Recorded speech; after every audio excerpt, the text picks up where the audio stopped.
네, 안녕하세요 여러분. 풍문입니다. 오늘은 을목일간에 대해서 다뤄 보려고 합니다. 어떤 특징들이 있는지 한번 살펴보겠습니다. 십천간 중 두 번째 글자, 갑을병정 무기경신 임계 중에 두 번째 글자에 해당합니다. 을목은 음간의 글자입니다. 갑목이 양간의 글자예요. 을목은 꽃이나 풀, 잡초, 덩굴, 작은 식물 등의 물상을 가지고 있습니다. 따라서 이제 을목일간 분들한테는 어머 꽃으로 태어나셨네요 뭐 이런 말을 쓰는 경우도 있어요. 오행 중에 음의 목기운에 해당합니다. 갑목은 양의 목기운을 뜻해요. 자, 을목일간의 특징. 어떤 특징들이 있을까요? 을목일간들은 부드럽다, 굽힐 줄 안다, 제갈공명 같은 청량가 스타일, 외모가 이쁘고 세련된 사람들이 많다. 네, 다 말도 안 되는 이론들입니다. 부드럽다. 아니에요. 꼿꼿한 사람들 굉장히 많고요. 절대 굽히지 않는 똥꼬집인 분들도 굉장히 많이 봤습니다. 을목일간들 중에서. 측량가 스타일. 이것도 을목은 다 측량가입니까? 아니에요.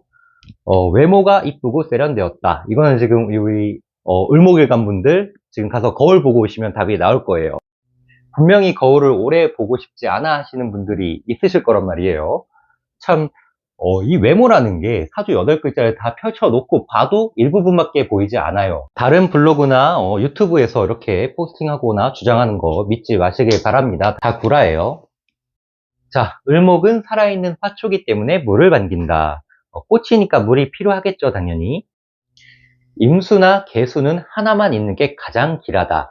너무 과하면 뿌리가 썩어버린다. 이제 꽃이나 나무, 이제 을목이나 갑목의 경우 물이 적당히 있는 게 가장 좋습니다. 너무 많으면 과유불급이라고 해서 또 썩어버려요, 뿌리가. 을목은 갑목이 있을 경우에 등라개갑 형상으로 인해 휘슬리지 않는다. 등라개갑이란 을목이 넝쿨의 형태로 이제 갑목의 기둥을 감고 올라가는 그런 형태를 말합니다. 따라서 갑목이 있을 경우에 이 을목은 등라개갑 현상으로 인해서 타인의 많은 것을 이용하며 살아가게 돼요. 귀인도 될 수 있고요. 나의 다른 동료도 될 수 있고요. 여러 가지 다른 사람으로 인해서 이득을 보게 됨을 의미합니다. 이제 을목이 감고 올라가서 쪽쪽 빨아먹는 거죠. 영양분을 다른 사람의 이런 그런 거를 빨아먹는다고 하면 조금 표현이 이상한데, 여튼 이제 타인이나 어떤 귀인에 의한 출세를 할 수 있음을 뜻합니다. 을목은 경금을 만나면 그 본분을 잃는다. 해야 할 일을 하지 않고 딴짓을 하게 된다.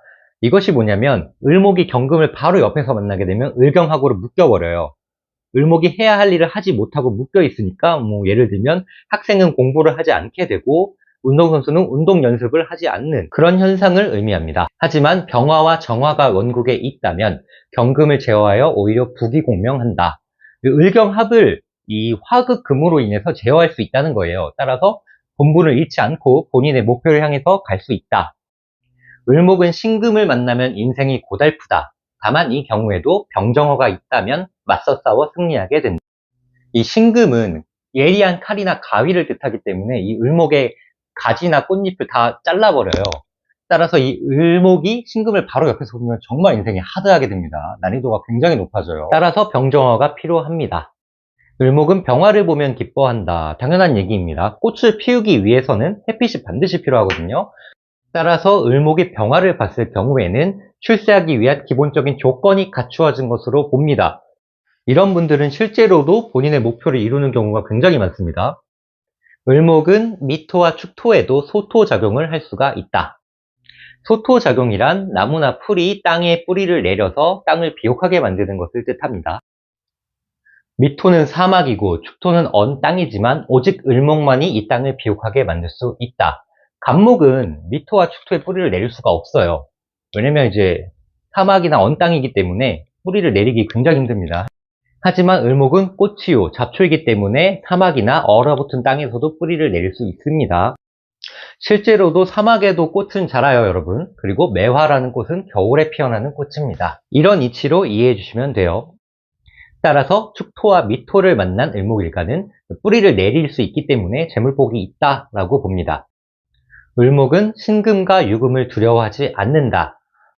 여러분, 갑목은요, 커다란 나무이기 때문에 바위 틈으로 뿌리를 내릴 수가 없습니다. 하지만 을목은 작은 꽃이자 잡초이기 때문에 바위 틈에서도 꽃을 피우고요. 충분히 그 안으로 이제 뿌리를 내릴 수 있음을 뜻합니다.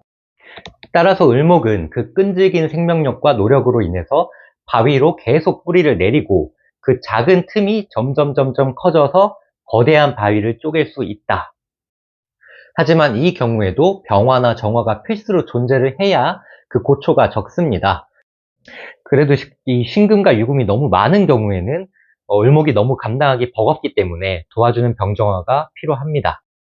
을목이 신금과 유금을 병정화로 다스린다. 이것을 고서에서는 과봉숭후라고 표현하고 있는데요. 봉황과 원숭이에 올라타는 형태로서 국이공명한다. 이 유금이요, 여러분, 12간지 중에 닭을 뜻하는 글자거든요. 그래서 따라서 이게 원래는 봉황이 아니고 닭이에요. 근데 왜 봉황을 썼느냐? 야, 너 완전히 출세했다. 마치 닭을 타고 날아다니는 것 같아. 라고 하면 뉘앙스가 조금 이상하잖아요. 그래서 옛날 사람들이 이거를 봉황으로 바꾼 게 아닌가 하는, 그렇게 따지면 원숭이도 조금 이상하긴 하지만 어쨌든 이런 분들은 국유공명합니다. 네, 일간론은 그냥 단식적인 이론이기 때문에 실제 사주 통변과는 차이가 크고요. 항상 전체적인 사주 팔자를 놓고 통변을 해야 정확도가 높습니다. 명심해 주세요. 지금까지 시청해 주셔서 감사드리고요. 좋아요와 구독 한 번씩 부탁드립니다. 감사합니다.